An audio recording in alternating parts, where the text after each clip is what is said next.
privatisation des radars. Un radar dans une voiture banalisée pendant 8 heures sur les routes. J'allais dire, Maxime Moellon, pour un transporteur, c'est quelque chose de magnifique. Savoir qu'il peut y avoir à n'importe quel moment une voiture qui débarque, vous êtes à 81 km/h et là vous prenez un PV. Exactement. On ne peut plus rouler sereinement. Surtout à partir du 1er juillet. Parce que rappelons qu'à partir du 1er juillet, sur toutes les routes à double sens, c'est plus 90, mais 80. Ça veut dire que, messieurs, de par notre âge, on a roulé à 90 km/h depuis qu'on a le permis, il va falloir changer. Et ça, tout le monde est prêt. On parle de changement. Je ne veux pas dire de sécurité routière, mais plus de sécurité rentière. Il faut voir qu'on va chercher l'argent où c'est facile de le prendre. Et là où c'est facile de le prendre, ce sont chez les conducteurs. On va avoir peur de rouler, on va rouler avec la peur. Avant, le permis de conduire, c'était la liberté de conduire, c'était une liberté pour se déplacer à droite à gauche, pour aller à son travail. Maintenant, on va être sanctionné pour conduire. Ça devient grave. Je suis moniteur d'auto-école et pourtant, je suis pour une sécurité routière. Je suis pour qu'on fasse du travail sur le comportementalisme. Arrêtez de sanctionner les conducteurs. Et je vais revenir aux transporteurs. Comment faire justement pour que vous, c'est votre outil de travail, et respecter chaque panneau, respecter chaque stop, respecter tout ce qu'il y a à respecter, sinon il y a la photo et vous êtes en première page. Aujourd'hui, on roule pour les autres, il ne faut plus rouler pour soi-même. On roule pour les autres, il faut faire attention à tout, aux motos, aux vélos, aux piétons. Comment faire? Avec tous les embouteillages, je ne sais pas comment faire. Alors, comment d'abord respecter le 80 km/h à partir du 1er juillet? C'est mettre le régulateur. Commencer dès maintenant. De vitesse. Dès maintenant, commencer à prendre cette habitude de rouler à 80 km/h. Dès maintenant. Ah oui.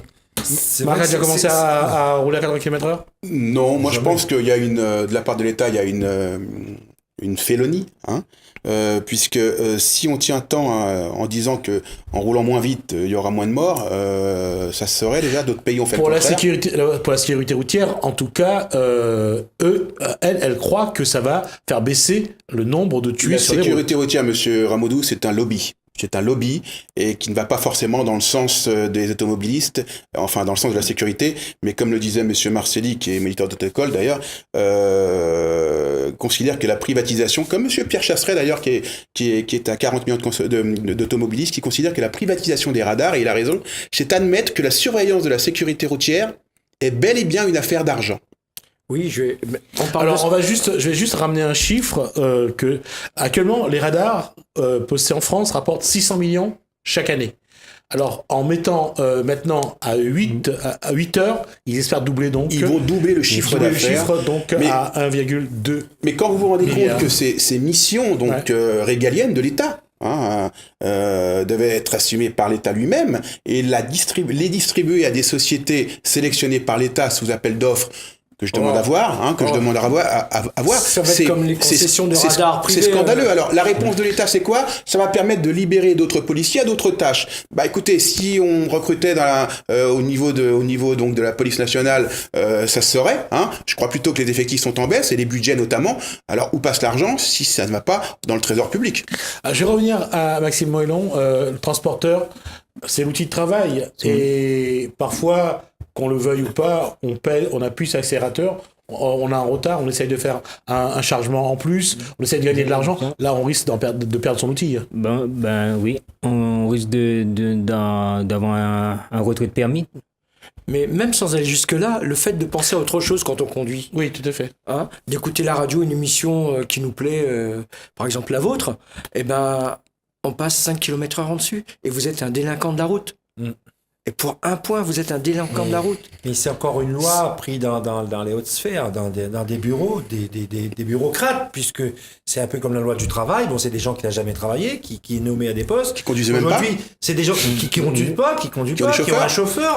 Et qui prennent le rendez-vous. Non, mais attendez, qui prennent le rendez-vous à partir de 9h, 10h. C'est-à-dire au moment où il n'y a plus d'embouteillage. Je parle uniquement à la Réunion. Ça doit être la même chose en métropole, c'est-à-dire que eux, à partir de 9h, 9h30, la route est libre, donc ils sont tranquilles, donc ils ont leur temps. Mais nous, le petit chef d'entreprise, enfin d'une façon générale, la personne, l'usager qui prend la route tous les jours, s'il tape 2 heures d'embouteillage à Saint-Paul, il doit arriver à Saint-Denis, il est déjà en retard, mais effectivement, il faut qu'à un moment donné, il accélère. Donc, comme on l'a dit tout à l'heure, c'est pour gagner de l'argent. Donc, on va encore en prendre, mais sur les petits. Notez le nombre d'hommes politiques qui font des excès de vitesse via leur chauffeur. Et qui se font attraper par la presse, justement, quand quelques journalistes consciencieux se mettent sur leur dos. Mais c'est, comment dirais-je, c'est une façon de dire je suis le plus fort, je suis au pouvoir, je peux le faire, vous ne pouvez pas le faire. Il est là le problème. Oui, et bon, on parle des radars, mais là, dernièrement, il y a des radars pour téléphone qui arrivent à La Réunion aussi maintenant. Donc, on est surveillé de partout. On n'est plus dans un pays de liberté, comme il est écrit sur nos mairies. Alors, je reviens là-dessus, et avant de revenir sur les automobilistes, je dirais lambda, dernière question, Maxime Moyon, là-dessus. Qu'est-ce que les transporteurs, à un moment donné, vont ressentir? Déjà, on vous demande l'attestation de vigilance. Donc là, on va vous demander d'être vigilant. Au niveau de la vitesse, oui. Au niveau de la vitesse. Quelque part, est-ce que votre liberté de travail, est-ce que vous sentez qu'il est en train de se restreindre? Ah, exactement. On est en train d'étouffer dans notre travail.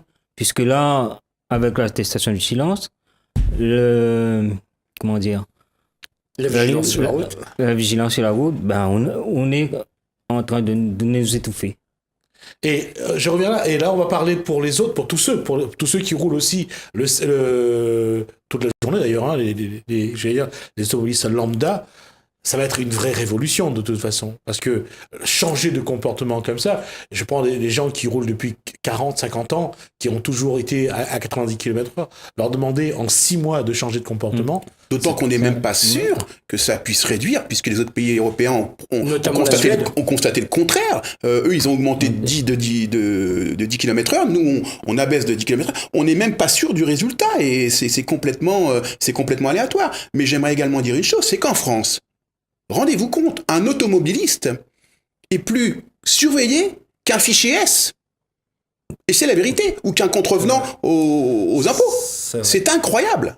Vous êtes automobiliste, on ne vous lâche pas. On ne vous lâche pas. C'est de l'argent facile, Marc. C'est de l'argent facile. Tout à fait. Le coût du changement de ces panneaux, ça va coûter 1,6 million d'euros au minimum. Voilà. Et on parle aussi de liberté. Savez-vous qu'une grosse société bancaire a obtenu sur Paris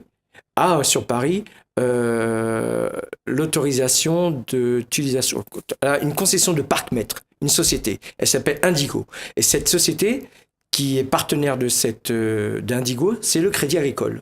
Donc le Crédit Agricole participe à notre lynchage sur la route. D'accord, on va pas faire la délation, mais en tout cas c'est déjà fait. La question est encore une fois là-dessus. 1er juillet, c'est un rendez-vous, même si le Sénat n'a pas validé. En tout cas, le gouvernement peut agir par décret ou par ordonnance. En tout cas, cette loi-là, elle est déjà dans nos habitudes. Il pourrait également agir par référendum, ça nous ferait du bien un petit peu. Hein. Le fameux article 11 de la Constitution dont on se sert pratiquement plus jamais aujourd'hui. Et c'est vrai que la dernière fois qu'on s'en s'est servi, c'est en 2005, c'était pour savoir si on était d'accord avec la nouvelle Constitution européenne. Là, le gouvernement s'est rendu compte qu'il vaut mieux ne pas s'en servir. Merci.